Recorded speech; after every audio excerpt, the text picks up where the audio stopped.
Dnes je 1. júl a posledný krát pred letom zasadalo zastupiteľstvo Banskobystrického samosprávneho kraja.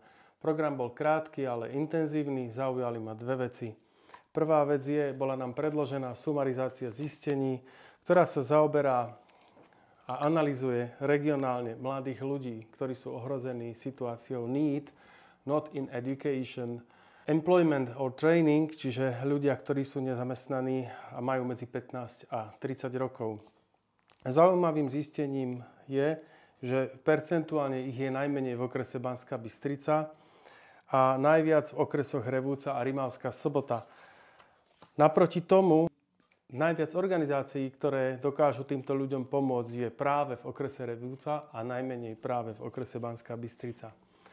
Druhá vec, ktorá ma zaujala, je, že na základe oznámenia verejného ochrancu práv, ktoré prišlo predsedovi Banskobystrického samosprávneho kraja, sme zriadili komisiu na nové rozdelenie volebných obvodov do volieb do samosprávneho kraja v roku 2026. Komisia bude na základe zistení a prieskumu, ktoré urobil verejný ochranca práv, zostavovať novú schému volebných obvodov. Pozdravujem vás a prajem vám pekné leto.